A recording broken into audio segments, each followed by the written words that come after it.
शिव साधारण आनंद में रहने वाले। तुमने जैसे बुलाया सारी समस्या का हल एक लोटा, पर दिल से चढ़ा होना चाहिए, दिल से। कई लोग दिखावा कर कर चढ़ाएं, 4-6 लोगों को जब तक नहीं बता दें, और 25 लोगों को जब तक डोंडी नहीं पीट दें तब तक जल नहीं चढ़ाएं तो कोई मतलब का नहीं। जल चढ़ाओ, दिल से चढ़ाओ, दिल से कहो मेरे बाबा को कि मैं तेरा और तू मेरा है। तुम दिल से कहो, दिल से।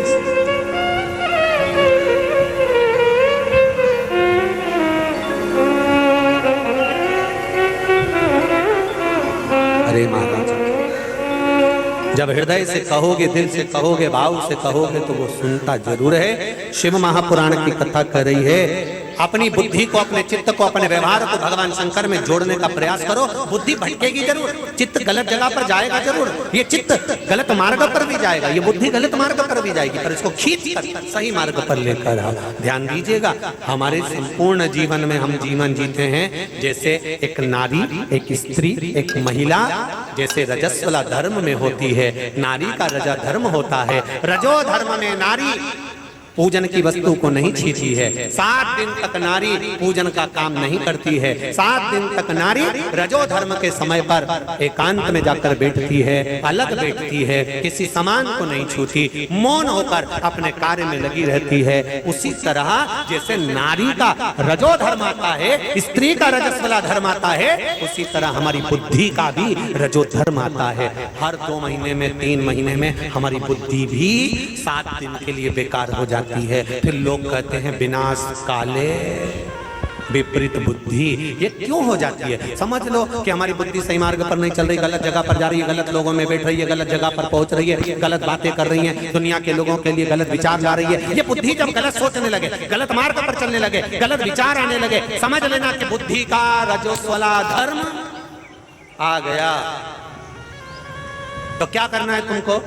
रजस्वला धर्म वाली नारी एक जगह पर चुप मौन आसन लगाकर, कोई छुआछूत नहीं, पर कोई चीज नहीं छूना, चुपचाप आकर बैठ जाती है। जब बुद्धि काम ना करे, गलत मार्ग पर जाए, गलत विचारों में जाए, निंदा में जाए, चुगली में जाए, अपशब्दों में जाए, तब एकांत में शिव महापुराण चालू कर लेना मोबाइल पर और 3 घंटे की कथा सुनकर अपनी बुद्धि को सुधारने का प्रयास करना।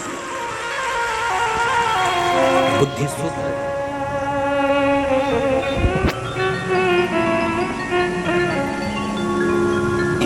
शंकर की भक्ति बिना कुछ नहीं मिल सकता। आप रोग अधिक है, आप शिव जी पर बेलपत्र, किसी ने पूछा गुरुजी बेलपत्र तो हम इतनी बार इसको 1 महीने तक, 2 महीने तक उठाकर, चढ़ाकर, धोकर फिर चढ़ा सकते हैं क्या? शमी का पत्र धोकर वापिस चढ़ाया जा सकता है? नहीं। दुर्वा क्या धोकर वापिस चढ़ाई जा सकती है? नहीं।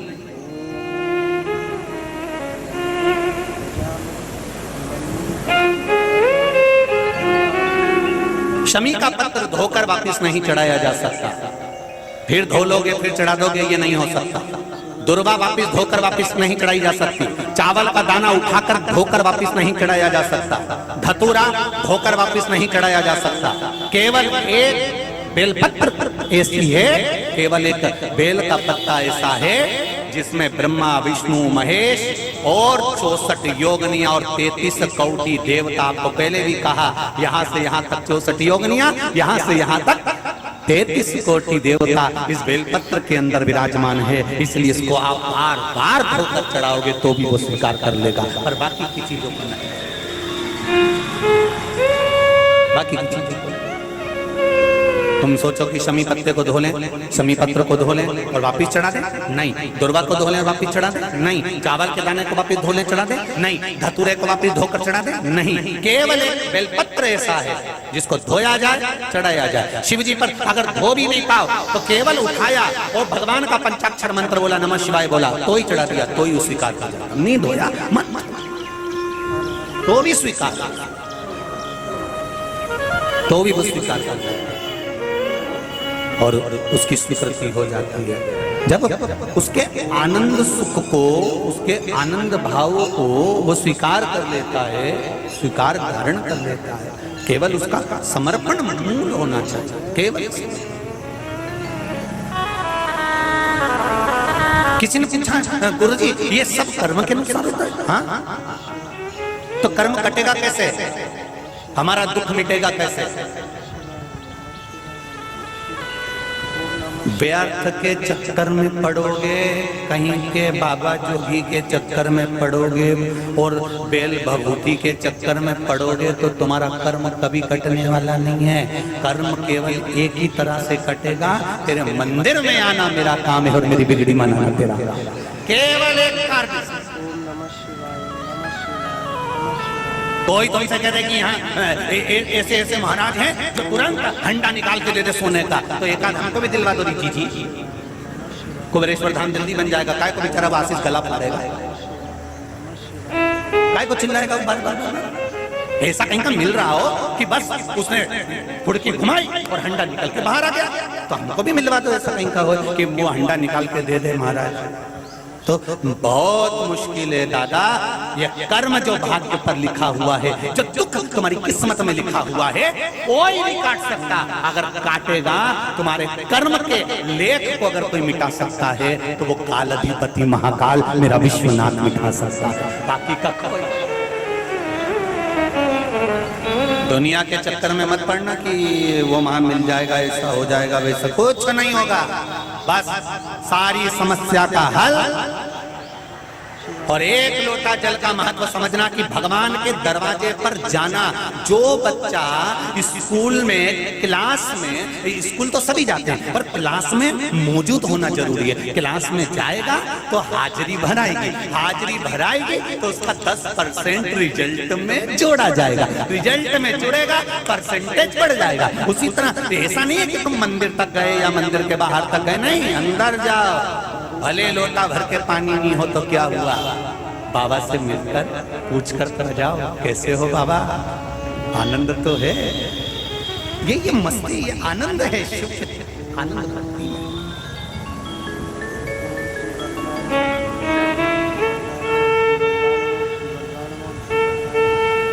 कितने आप लोग दर्शन करें, विश्वनाथ कौन कौन गया है, हाथ उठाओ जरा, सब गए दर्शन करने के लिए। एक इधर से चांदी का लगा के रखा है, एक इधर से चांदी का लगा कर रखा है, एक उधर से चांदी का लगा कर रखा है। लोग उसमें बेलपत्ती डाल देते हैं, पानी डाल देते हैं, गंगा जल डाल देते हैं, दूध डाल देते हैं, बोलो डालते हैं डालते हैं, वो बहता बहता कहाँ जाता है? अरे बोलो तो समझे, बस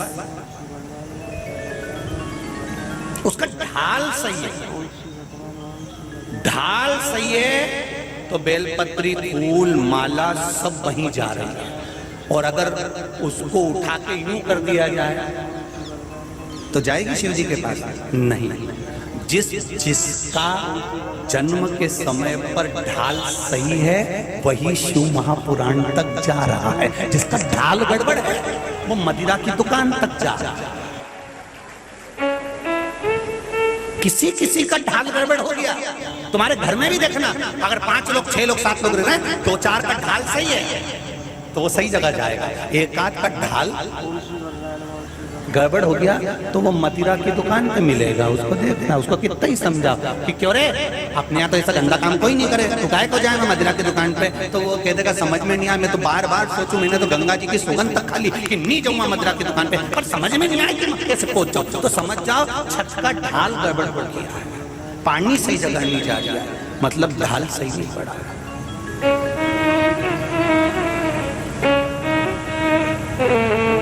ढाल ठीक जगह। अब किसी ने बेलपत्री चढ़ाई, किसी ने पानी चढ़ाया, किसी ने फूल चढ़ाया, किसी ने सामग्री चढ़ाई, वो बेहते बेहते सब बाबा के पास चले गया। उसी तरह अपना ढाल ठीक रखना तो शंकर के करीब में, शिव जी के पास में पहुंच जाओगे। और वो ढाल है शिव महापुराण का ढाल, जो शिव महापुराण की कथा में आकर एक बार बैठ गया, ढाल सही जगह पर पहुंच गया तो शंकर तक वो पहुंच गया। ये निश्चित पहुंच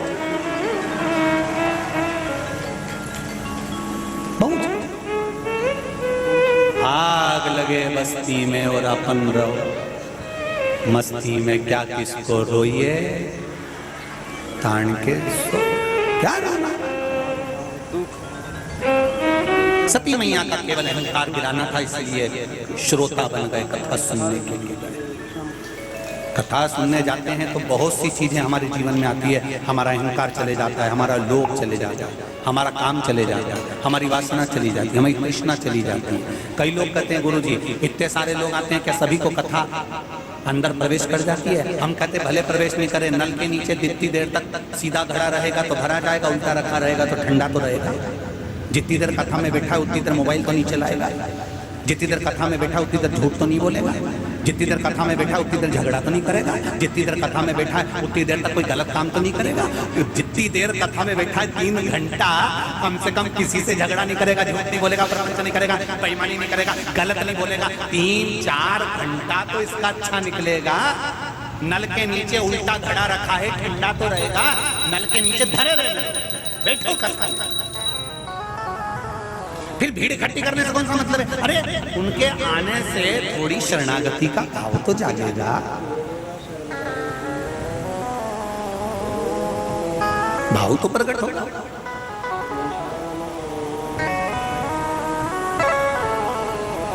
कर्मों का खेल है, भोगना है, निश्चित है मिलेगा, पर कर्म का लेख मिटाने वाला केवल एक महादेव है। राजा श्वेत का चरित्र कहता है, राजा श्वेत के प्राण छूटने का समय आ गया, यमदूत बंदी बनाने के लिए आ गए, मंदिर के अंदर प्रवेश कर गए। राजा श्वेत शंकर भगवान का पूजन कर रहा था।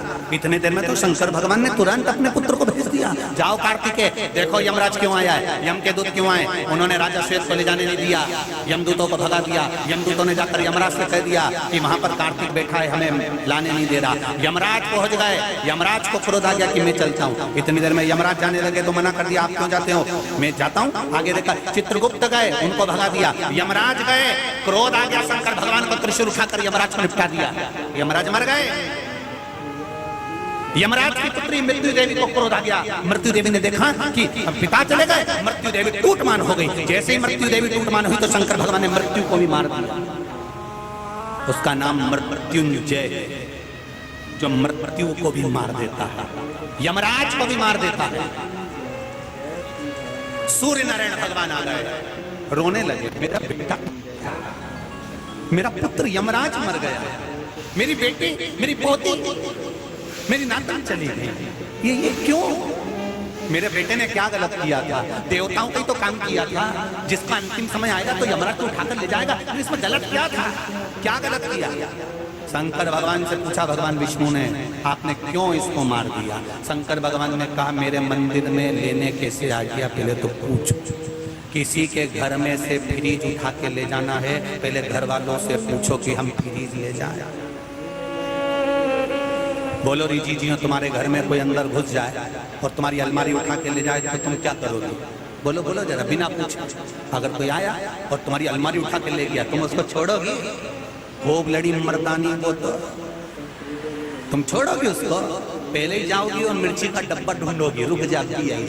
और लाल मिर्ची लाई, तूने ये मत समझना कि लाल मिर्ची में केवल सब्जी में छोड़ो, ये ले और फिर चढ़ गए उनकी छाती पे जगदम्बा बनकर। कोई छोड़े?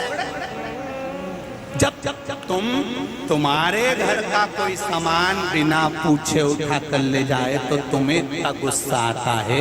ब्रह्मा ब्रह्म लोक में रहते हैं, भगवान विष्णु विष्णु लोक में, वैकुंठ लोक में रहते हैं, इंद्र इंद्र लोक में रहते हैं। ये पृथ्वी शंकर भगवान का घर मृत्यु लोक है। और मृत्यु लोक में से अगर यमराज किसी को उठा कर ले जाए तो पहले पूछ तो सरी विश्वनाथ से या महाकाल से, क्या इसको ले जाऊं कमला भाई को? पहले पूछ, इसका अंतिम समय चल रहा है, ले जाऊं? जब भगवान देवाधिदेव महादेव कह दे कि ले जा तो डब्बा और फ्रीज ले जाए, बिना पूछे कैसे उठाए? सूर्य नारायण भगवान ने कहा तो क्या करें?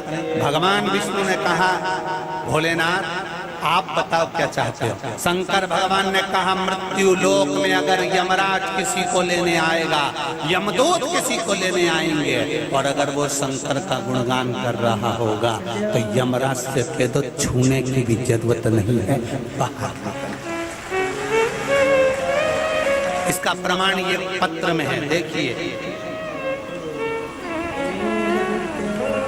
श्रीमती निर्मला मोहनलाल माली, श्री साईं बाबा नगर, कांदरपाड़ा, दहीसर वेस्ट, मुंबई से हम लोग कथा सुनने आए हैं। कहीं बैठे हो तो हाथ हिलाइए,